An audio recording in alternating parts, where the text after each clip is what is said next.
Welcome to Think Out, the monthly debate series of the Institute of Science and Technology for Humanity at Nanyang Technological University in Singapore.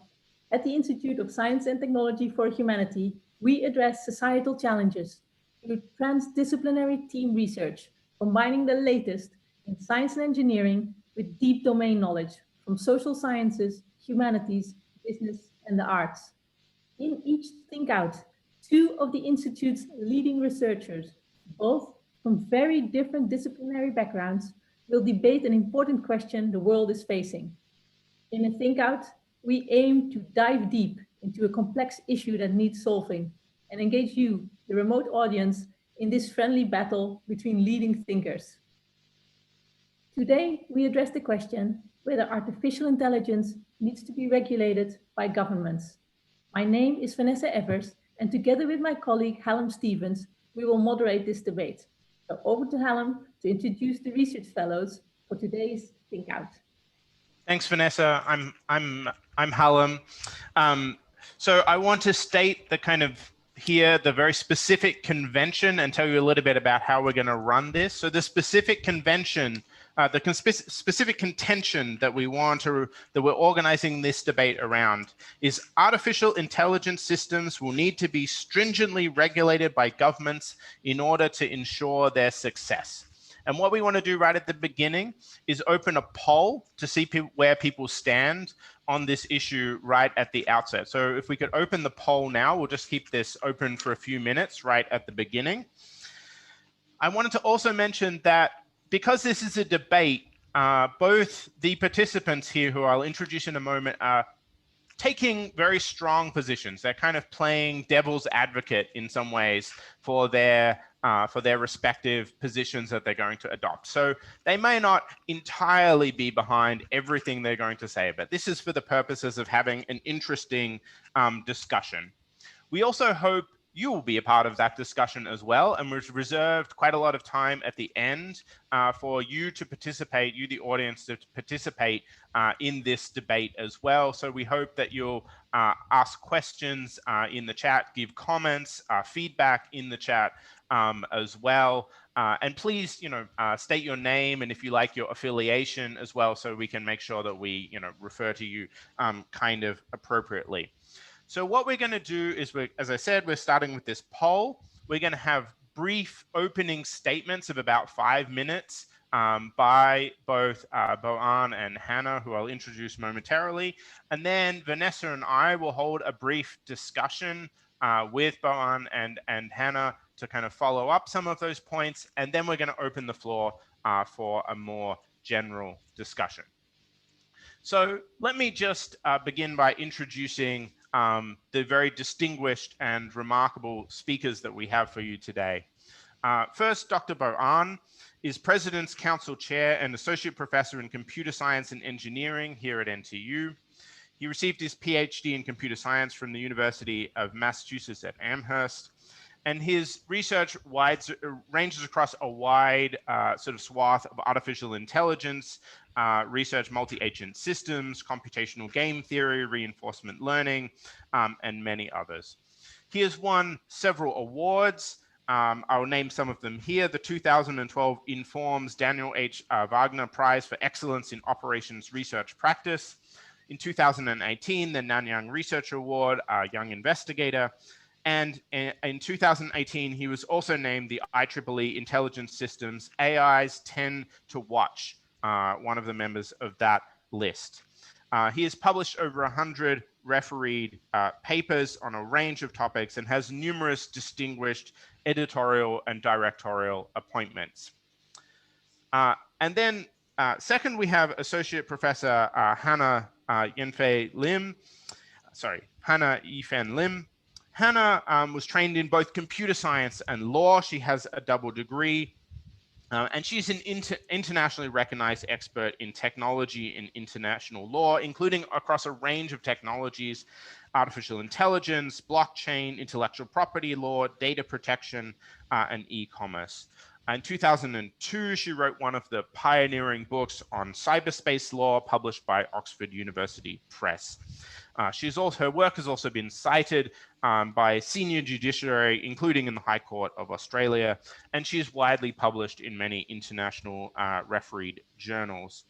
Hannah has participated in many international committees. She served on the Law Reform Committee of the Singapore Academy of Law, assisted the Ministry of Law, the Media Development Authority here in Singapore, and the Intellectual Property Office of Singapore, advising them on legal matters. She's also been a member of numerous international committees, the International Working Group on Big Data Ethics in Biomedicine, which produced the ethics framework for decision-making in big data health and research. Most recently, she's been appointed by the World Health Organization as an external expert reviewer for the WHO in guidance on ethics and governance for AI and health. As you can see, they're both extraordinarily well qualified for this debate, and we're honored to have them both here. So let me invite Hannah now to go first and make her opening statement. Thanks. Thanks. I would like to begin by thanking Nis for inviting me to participate in this very important debate today. I have worn many different hats in my 30 years career, from computer scientist to lawyer. And today, as you can see, from my very fake lawyer's wig and my very fake lawyer's outfit, I'm wearing the hat of a law professor and barrister. So let me start by explaining what is artificial intelligence. You see, the emphasis should be on the word artificial. You see, it is artificial, meaning that it is fake, okay? Fake intelligence is not real intelligence at all. But if the term fake intelligence was used, I'm sure no one, including you, would be interested. There has been great violence done to the language by borrowing and manipulating words, and in doing so, distort language and meaning so that everything sounds very sexy, very exciting, very futuristic. So what I mean are terms like artificial intelligence, smart contracts, machine learning, which are all fake. We don't have time today to talk about smart contracts, but let me be crystal clear. Smart contracts are not even contracts at all, and neither are they smart. Now, coming back to this fake intelligence, what has the hype been about? Well, in short, apart from clever computer science, it is just about data, mathematics, and statistics. Computers have been able to use its processing power to do four things very fast and very effectively. First, to search data. Second, to find patterns on data. Third, to compare data. And fourth, to match data. And all of this in a very iterative and very fast manner.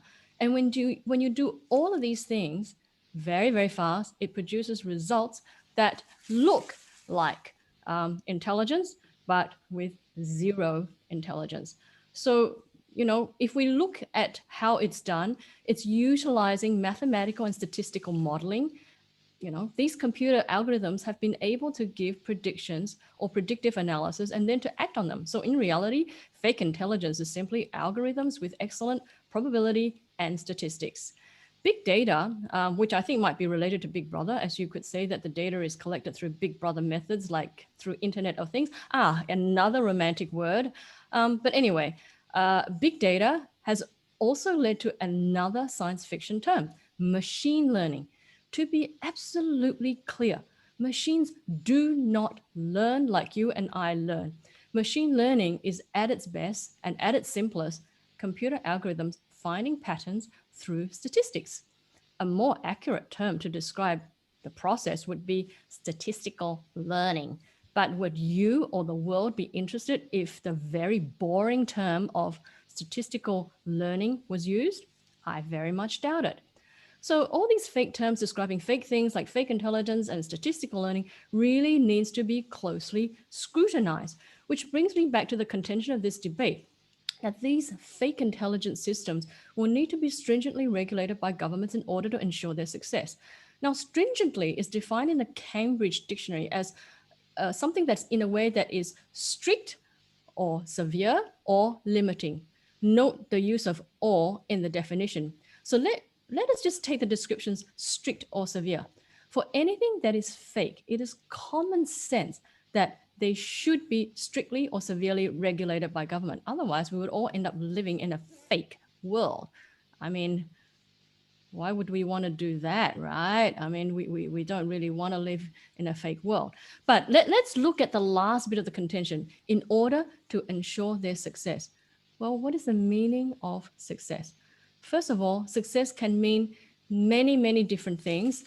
So it can mean things like widely accepted or adopted by society. But I'm also an ethicist and a lawyer, and I believe in the sanctity of human life.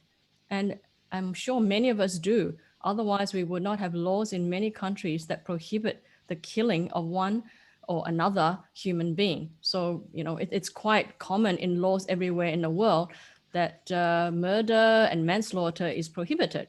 So as far as success is concerned, it should mean that nobody is killed by this fake intelligence, or even if we are less dramatic, that nobody's harmed by this fake intelligence. But I can assure you that in places where there has been less than stringent regulation of this fake intelligence, there has already been physical injuries and deaths, not to mention financial and other harms. So if you would like to read about the many deaths and accidents, then I refer you to this book of mine on autonomous vehicle, where I essentially reverse engineered how autonomous vehicles work, and I applied current legal tests and standards to them. And I wrote this book for policymakers and regulators, not just lawyers, so it's very readable. For now, I'll just talk about one kind of death that touches all of us, the death of a pedestrian. So the pedestrian could be you or your family members and your friends. And this particular pedestrian accident that I'm about to talk about happened in 2018 in Arizona in the US. The fake autonomous vehicle belonged to Uber, which was doing test drives.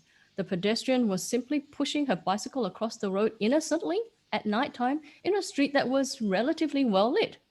She was visible on the car camera for at least 6 seconds as the car headed towards her, but the car's predictive analysis algorithm could not figure out that she was indeed a human being that should be avoided. And so the Uber car did not apply the brakes and it did not swerve. Now, Uber had this so-called backup driver inside the test vehicle. And I say so-called because her job description actually required her to do a host of other things, which I'll talk about in my book. But in any event, on that fateful night, this so-called backup driver was looking down at her lap. And as the prosecutors will no doubt argue, she was watching TV on her mobile phone. Now, at the time of the accident, Arizona was the epitome of a very permissive system with virtually no government oversight or regulation, or even testing of the actual functionalities of autonomous vehicles. They were simply allowed on public roads. There was no regulation of how the tests were to be conducted. And Arizona even permitted test drives with no human being inside the autonomous vehicle. And as I argued in my book, the human aspects of test drives also need to be stringently regulated and not just the technology itself. But I know that some of you might be thinking, oh yeah, what is she going on about this, Prof? There are accidents on the road every day. Why must these fake intelligence machines be perfect? Well, yes, but you must understand that the large majority of accidents occur because people are doing wrong things, like driving when they're drunk, or texting when they're driving, or speeding, or running through red lights. All of these things are usually caused by a lack of care or thought and not deliberate. However, what we are talking about here with fake intelligence, and it is a very crucial distinction, is that legally, philosophically, and ethically, what we are doing is knowingly and deliberately putting machines on the road or using machines knowing that there are problems that can kill people. Coming back to my sanctity of human life point. And as I argued in my book, this one, okay, the one on the right, all of these different technologies that are currently used in these fake autonomous vehicles can actually be fitted in our normal conventional vehicle to help prevent all these human accidents anyway. I mean, I could go on and talk a lot more about the use of these fake machines and fake intelligence in other areas such as fintech, where the Goldman Sachs credit card offered smaller credit limits to women than to men. And then Goldman Sachs declaring that its algorithm could not possibly be biased because it did not use gender as an input. This was just so laughable, as it showed that Goldman Sachs had no idea about how data can be utilized and had no idea about the very reasons for data protection laws. And this is where organizations and businesses and governments really need to understand data protection laws in practical context, which I expound in this book of mine. And which, by the way, was published in 2017, well before the Goldman Sachs credit card saga last year. So I see that my time is up, so I shall leave you by declaring that I have used both the left side and the right side of my brain, and that I have used my genuine and real intelligence and not some fake intelligence. With that, I rest my case and my fake wig. Thank you very much for your time. Thanks, Hannah. That was great. I'd now like to invite Bo An to give his opening remarks.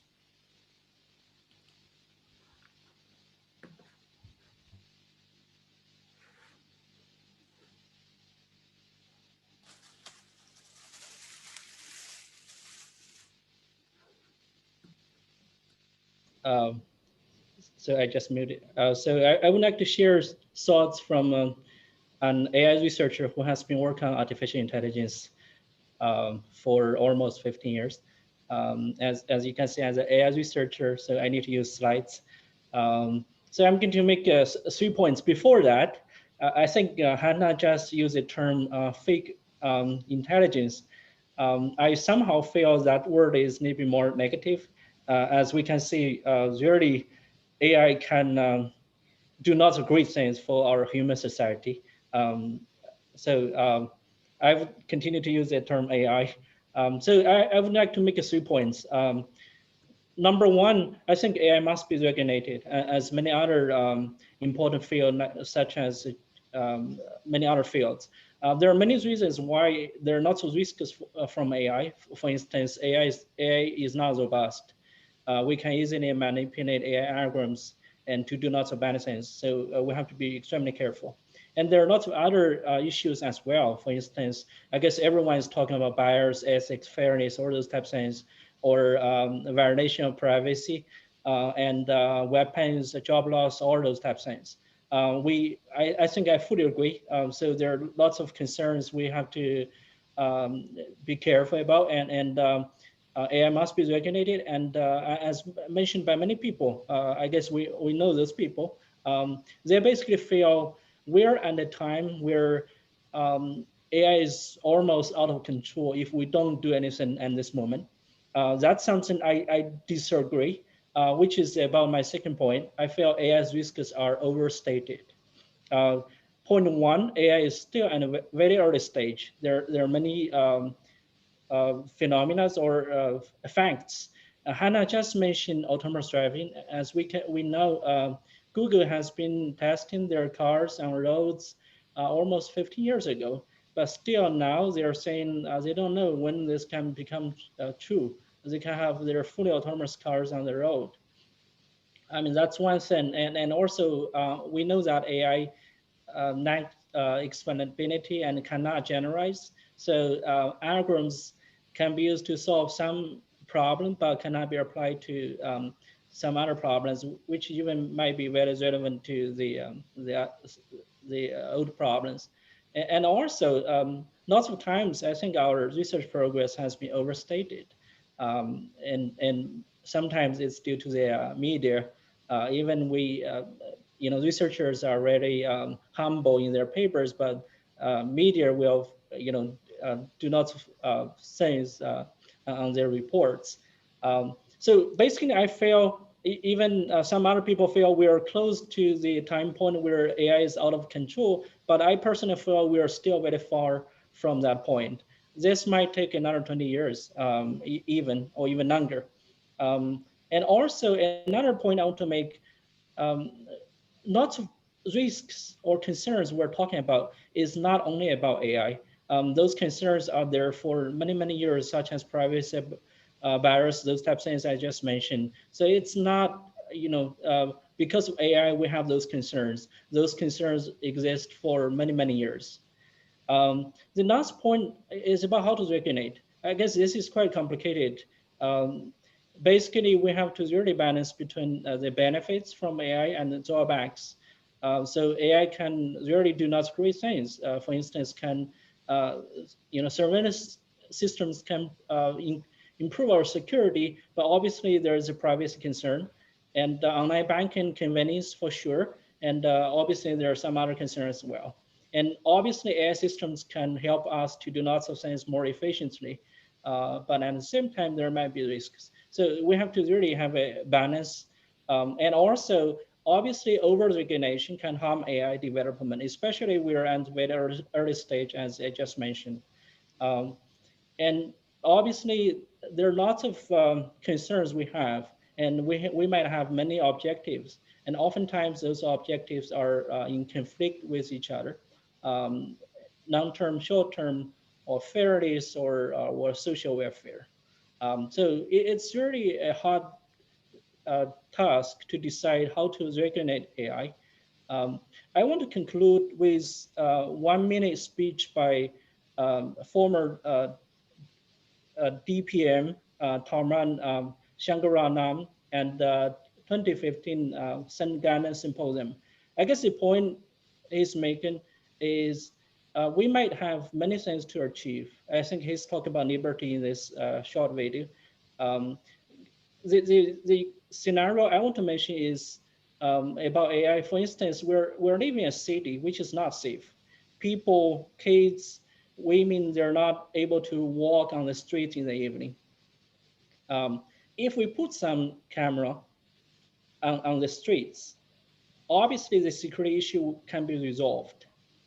I think all people can walk in the streets during the evening, but at the same time, there might be some privacy loss. And if we're able to manage the privacy issue well, for instance, the data are all stored in some party which we can trust, I think I'm willing to sacrifice some part of my privacy and to get the security. So let me just show this short video. The most thoughtful observers in the West of the view that you need some buffers, you need some margins of safety, and you need some compromises on some liberties in order to achieve others. And the freest possible media is not the only liberty we aspire to. I do think it's a good idea, by the way. It appeals to my ideals, but it's not the only liberty you aspire to.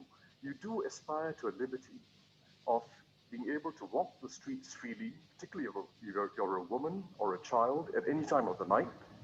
You aspire to the liberty of living in a city that's not defined by its most disorderly elements.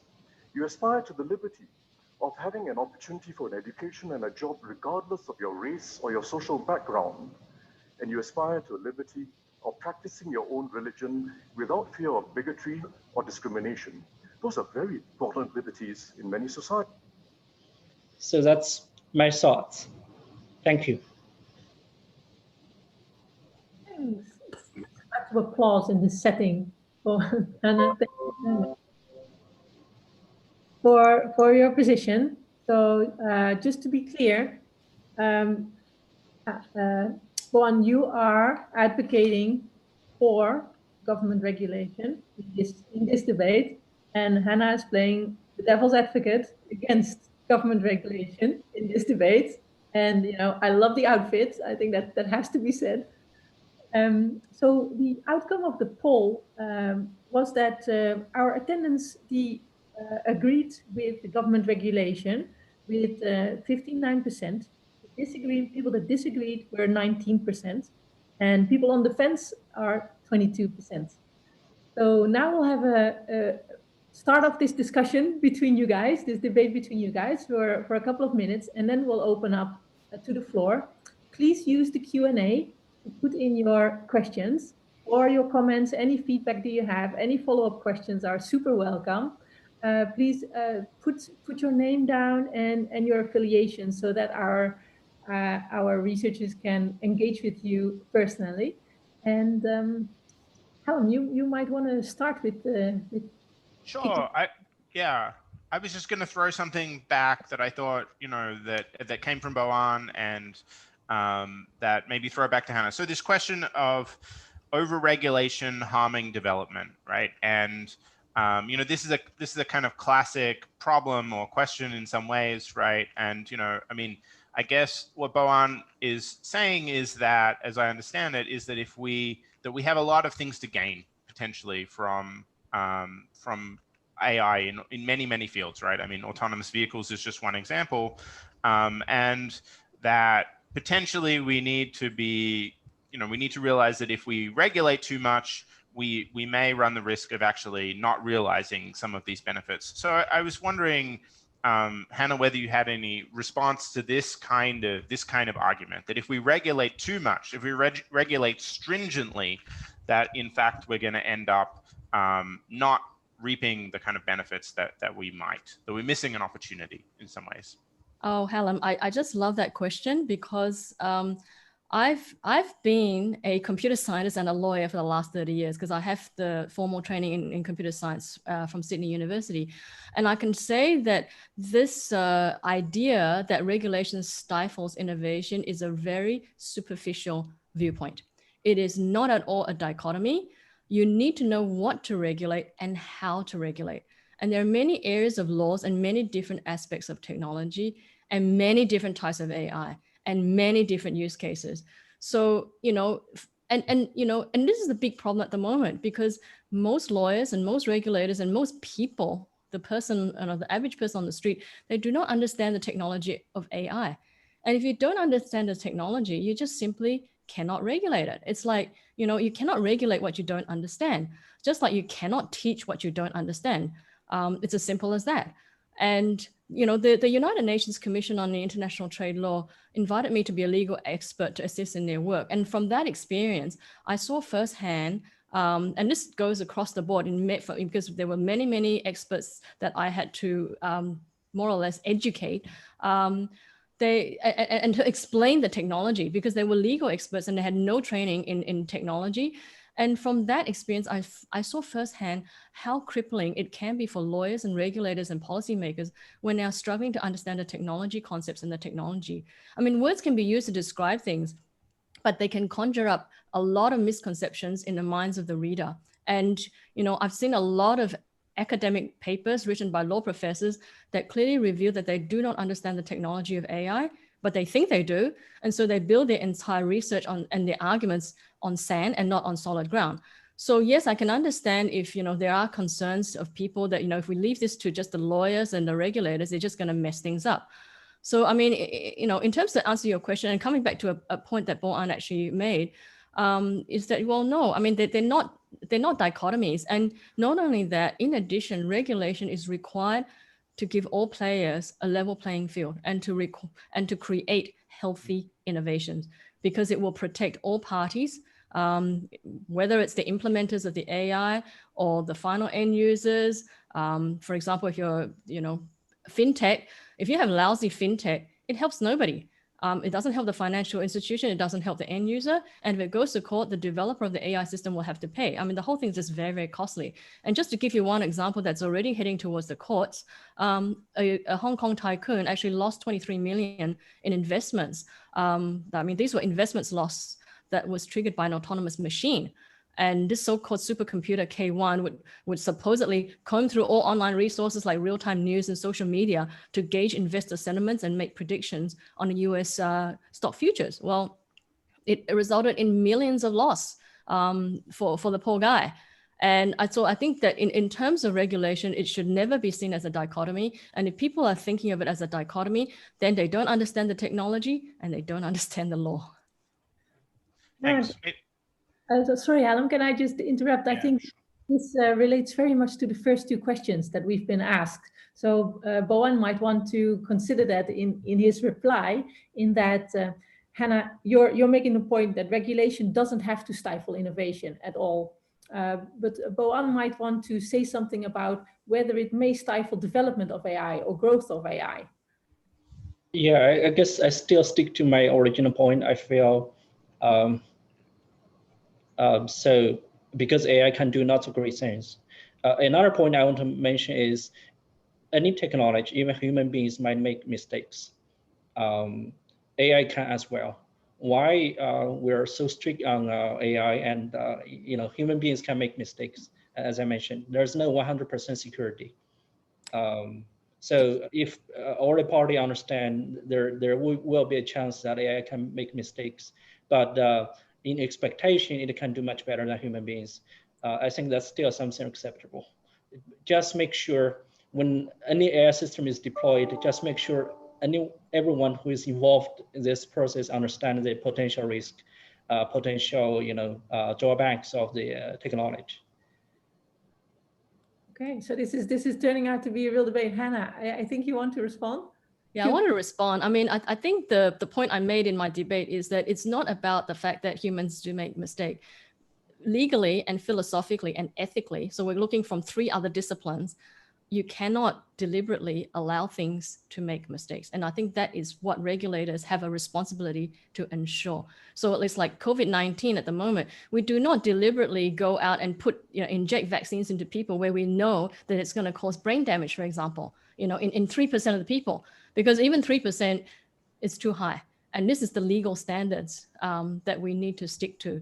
And I think I would just qualify it a little bit and maybe just to explain in terms of stifling development. I think if you actually set the, set the regulations pitched at the right level and in the right areas, it will do nothing of the sort. Just to give you an example, a lot of people think that data protection law is just about privacy. It's not. Far from it. My view as a computer scientist is that data protection law is about cybersecurity. And this is a massive point that I think the media is not getting, the society is not getting, the users are not getting. I don't know if the policy makers are getting it. I think they do get it, but maybe they don't want to be alarmists and they don't want to scare people. But really, this is what data protection is all about. It's about cybersecurity. But if you don't understand technology, you don't get that. And if you don't understand data protection at its core, you also don't understand that. And this is why, you may have a lot of lawyers. I mean, and I have to say that there are huge numbers of IP lawyers and contract lawyers out there who think that they know about AI, and they start writing a lot of journal articles and do a lot of research on AI, and they write about the law, but they're completely missing the point. I'm sorry. Maybe I'll just throw that back to Boan for a second and ask the question, since a few of the questions in the chat have kind of referred to this question of what is the right balance here. Maybe I'm thinking, Boan, can you think of an example, perhaps even from your own work, where regulation has in fact benefited the development of AI, right? I mean, again, right, what if regulation is perhaps developed in the right way with the appropriate knowledge of the technology, as Hannah's been saying, then perhaps it can even, spur further development rather than just hold it back. I'm wondering if you have any thoughts about that. Yeah, I mean, as I mentioned in my first point, I feel AI should be regulated. That's something I fully agree. As I mentioned, when we try to deploy an AI system, it has to go through lots of tests. For instance, I mean, even nowadays, deep neural network is a black box, but there are still ways to do some local tests to make sure they're not discriminative, and I mean, they're not tests to check whether a system there's a data leakage or there will be privacy issue. I think we must have regulation. That's something I fully agree. I just feel there has to be some balance, as I mentioned. There's a benefit. We agree there's a potential risk. But if another point I want to make, I think lots of times nowadays we're designing AI system to help human beings, to assist human beings, to make recommendations for human beings to make the final decision. Most time AI system is not make the final decision. They're playing kind of an assistive role. I think that can help even more. Thanks. Hannah, I see you want to respond to that. I do want to respond to that because Boan just mentioned a very good point. I mean, it is true, definitely in medical AI, which I've done a lot of work in, that is not allowed at the moment. But they will, but the problem is that in terms of the legal standards, there may be problems if a human being does override an AI system and the AI system was right and the human being was wrong, because there are legal ramifications in that area.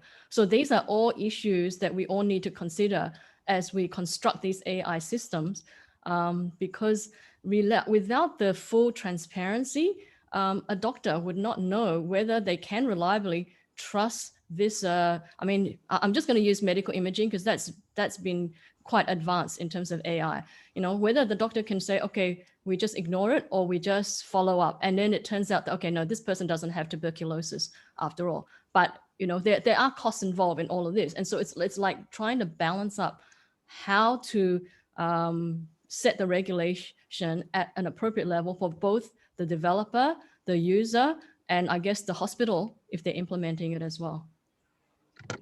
Yeah. So I just wanted to point out that I think with this part of the debate, we've answered some questions by Sivanand, Soma Sundaram, and Altaf Marsouf. There are a bunch of related questions that that have come up. For instance, by Berwin Quack and I think Josh Lee, and they are a little bit about, okay, if governments start regulating AI, kind of their how do you call it? Their influence sphere is getting larger. What other things are we talking about? What kind of mechanisms will start to exist? And how can citizens, for instance, hold public institutions accountable? And what does it mean for the relationship between citizens and the government on the longer run? Josh Lee mentions that you know, there are very different types of regulation. What would it be heading towards? I'm not quite sure what the exact perspective is being asked, but all I can say is that, look, the laws are always there. The legal standards have always been there. And just because it's AI, and then, I mean, I think Boan also referred to this, it's not new. But the problem is that the regulators need to know what and how to regulate. So, you know, in terms of something like AI, I can rattle out many different areas, at least 10 areas of law that would apply to it. And those areas of law still apply. So I don't see anything changing. And in fact, for me, I see that I would say 80 to 90% of the existing laws still apply to AI, but it's just that the technologists don't know about it or don't care about it because they can pretend that they're hiding behind black boxes. And it's only a remaining sort of 10%, which are the edge cases where we do need to come up with new policies or new laws to determine. And as for I think one of the questions, the flavor was along the lines of what can citizens do? Well, the existing laws are still there so that citizens can actually still take action using the existing legal frameworks and legal action. So I don't really see much problems in it. So as I said, it's really only like, you know, the 10% edge cases where you need to really look at. And again, you know, and it's very sad because for me, you know, I entered university more than 30 years ago as a double degree computer science and law students. But you know, in my cohort back then, there was only 4 of us out of 250 studying law who had that combination. And the numbers haven't changed over the last 30 years. And this is a time where universities, those with law schools, really need to get their act together and put out the double degrees in computer science and law. It's actually not that hard to use your right brain and your left brain concurrently. But the 10%, these edge cases, you do need that dual expertise to be able to tackle them, because the computer scientists and the lawyers can talk to each other, but I've seen them in a room, you know, I mean, I was invited up to Zurich to help them on an expert opinion. And I could see that, you know, just talking about what is the definition of data, and then we're talking about zeros and ones, and it was just a really quite hilarious. I mean, for me as a trained in both areas, I just thought that this is like coming out of a comedy, because the two sides were just not understanding each other at all.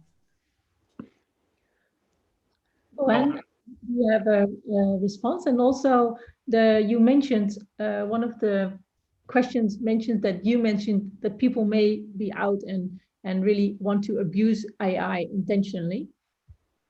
I guess that's very likely, and it's very possible. And even such kind of things exist. I think there's, I forgot her name, in Middle East, there's a Zoba, I forgot her name. She became a citizen of some country, and which is a fake Zoba. You know, it's just controlled by human being. I don't know why, what's the intention behind that. They want to use that to make money or for some other reason. So definitely, for any new technology, there will be lots of people. This, I mean, even relevant to some of my research on fight against fraud transaction in e-commerce, because those companies, they can do some trial to understand the weakness of e-commerce platforms ranking algorithm. Then they can do lots of things to manipulate that, then make lots of money. So that's real. So yes, I mean, lots of people might take advantage of AI to do lots of bad things. So I wanted to pick up on one of the questions in the chat here, or in the questions in the Q&A by Xiang, who made a comment, but maybe I want to pose it as a bit of a question here. So the comment is, humans who make mistakes must answer to the law. If AI's mistakes are also answerable to the law, then we must have government regulation over AI. But the question that poses for me is there a problem here about the object of regulation, right? So we know clearly what to regulate. You know, if a drunk driver hits a pedestrian, we know who presumably is responsible, right? We know who to hold accountable. When it comes to regulation over machines, do we have a different sort of problem? Or is this, I'm curious as to whether you think whether there's a problem of the object that we're regulating here, or whether that's, or how we deal with that.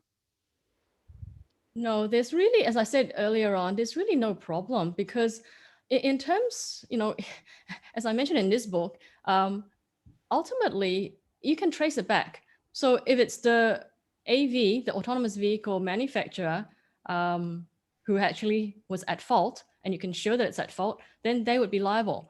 But I actually go through in my reverse engineering of how these autonomous vehicles work, that actually that is a very difficult thing to do at some levels, because I go through the hardware of autonomous vehicles as well as the software. And it's the software and the algorithm and the data side that is actually very, very hard for I guess the person who's suing, who is the plaintiff, to prove. And this is something where I end up, you know, arguing that for a trustworthy system that the society can accept, then there must be regulation, and the regulation must be set such that the bar is very high for the autonomous vehicle maker, so that it must be strict liability. So all of these concepts have been in the law for many centuries.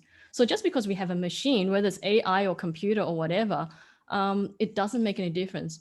And I would just add here that, you know, a lot of us have been used to, you know, Microsoft giving us, you know, you have to update this, you have to update that. And that is actually based on contract, because of the contract, the licensing contract. But realistically speaking, when I was in Computer Science 1, the first thing that the professor said was, you must have no bugs at all in your computer programming. Okay, if you have one bug, that's 1 mark deducted. And if it's a serious bug, that's 10 marks deducted. So most of us were like, huh?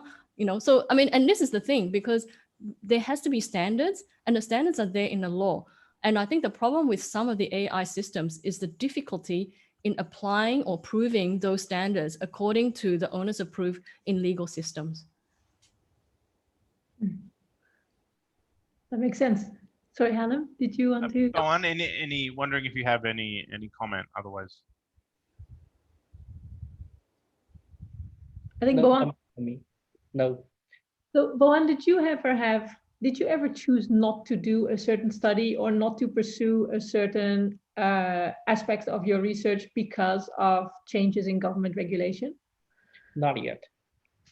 I feel for most AI researchers, I mean, they pretty much, and in this moment, I guess part of, because AI is still at a very early stage, they pretty much, I mean, just do the research. And I guess when it's going to be deployed, maybe the company needs to think about other issues like regulation or those types of things. Right. Yeah, because I mean, we are in Singapore with this debate, and I came from Europe a year ago, and in Europe we got the, you know, this data protection law, and that changed the way we did research tremendously. Right. We had to really rethink how we collect data, how we store data, how we analyze data, and some of these regulations that are being discussed in Singapore may severely impact AI researchers' work as well. I understand that's not happening as yet. So I guess for our research, sometimes we need collect data or those types of things. Even without that nor, I mean that rule, I mean by called GDPR or something. I think we are pretty much following that even before GDPR is publicly announced. Can I say something? Sure. You can just move in. Yeah, I actually was, yeah, I had a little chuckle to myself as you were talking about the changes because of GDPR, Vanessa, because actually GDPR is not new in terms of concepts. It's been around since 1995 in the European Union Data Protection Directive, which I actually talked about in my very first book in 2002. And all those concepts have actually been around since 1980. Because they were built from the OECD guidelines in the 1980s. So it's been 4 decades. But because of the, I guess, the legal force of GDPR, a lot of people are kind of suddenly, I have to comply. And because the fines can be hefty, as they have been over the big techs in the last sort of 10 or so years. But certainly, you know, all of these principles and concepts have been around for 40 years, but people just don't know about it. I mean, I knew about it probably because of my computer science and law background, because they marry each other so well, because it's about cybersecurity. But I think the whole world is suddenly only waking up to it. And I think this is something where if there's anything that I need to emphasize is that going forward, that there really must be interdisciplinary or multidisciplinary approaches in the development of technology, not just so that, you know, technologists understand the law, but they also need to understand their users and humanity. Because if you have, I mean, I don't think it's anything terribly offensive. I say, you know, Nokia used to be the #1 mobile phone maker, and overnight, just like that, you know, Apple took over because Apple knew what the users wanted. They wanted intuitive products and easy to use products, and that worked really well. And so Nokia kind of got knocked out of the pedestal. So I think this is why there needs to be a multidisciplinary approach that you need to look at the user. So we need to look at the social sciences. You need to look at the laws, because the laws will always apply whether you like it or not. And those technologists need to work with these two disciplines to build better and more innovative products that they can actually develop and really just take off and be the world leader. Great. We are nearing the end of the of our debate. Maybe we can just address 2 last items. So there's one on Boan's views on the AI ethics movements, so ethics rather than the legal norms. And there's also a question on just kind of a quick drilling deeper into the discussion from Josh Lee about what kind of sectors that you may think, each of the speakers, that regulation would be particularly helpful. So maybe, Boan, to get your thoughts Sure. on the AI ethics movement. I guess I think still maybe about data, privacy, those type of issues, and also fairness, discrimination, those type of issues are, at least for AI research, those are very hot topics and very challenging topics at this moment.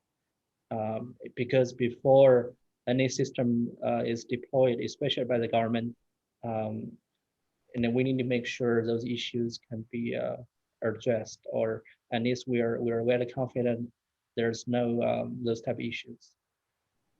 Yeah, this may also be a good moment to plug your AI for Good initiative. Yeah, I guess that's true. I think to address those type of things, we need to develop new technology to address those type of issues.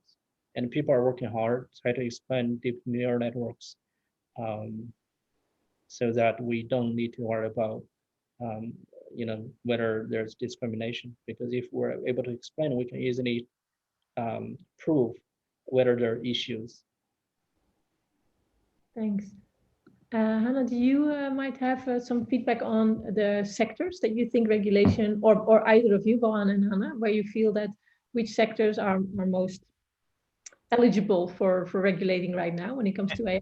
And can I add something to that? Also, just connect in one more question by Stephen Angui here. Not only sectors, but what is the point of, what is the right kind of point at which to regulate. So should we regulate AI research, or should we regulate use?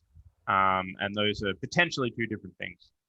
Well, as I said with what I said in my debate about the autonomous vehicles, it's both use as well as the research, because technically Uber was researching and test driving their car. So it's research, but you need to regulate it, because you can't just have one person inside the vehicle that has to multitask.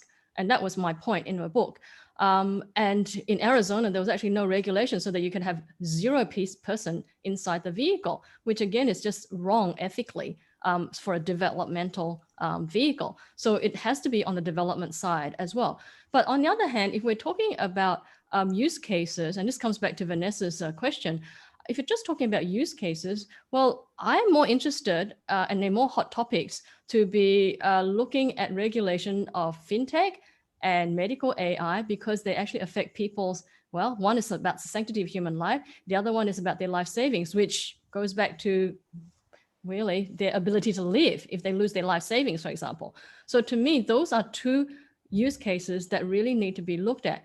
But, if you're asking me, should we go and regulate, algorithms that give you advertising, I would say, oh, forget it. We have better things and more important things to do in our, in our research, and the lawmakers have better things to do, because those kind of things just are not that crucial or that important. So I guess the bottom line is I'm approaching it as a risk-based analysis. And I also approach it in terms of the cybersecurity side, because ultimately cybersecurity is the big umbrella that covers everything. But and of course, data. But a lot of people don't seem to realize that. So yeah, that's my view.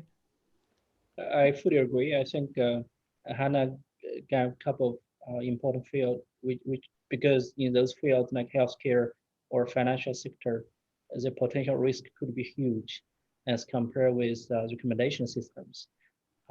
So sure, we need to measure the risks, and based on that, decide which sector we should pay more attention in this moment. I feel like we could go on another hour. There's some really great questions that are still coming up.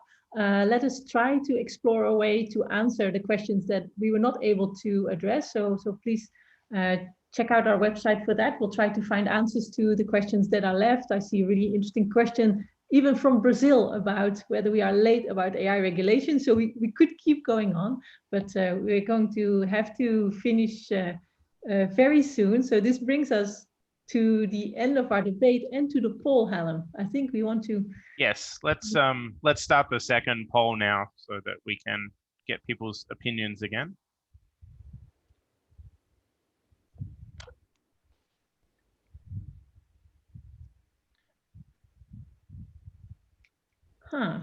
Well, looks like it's swaying a lot more to agreeing.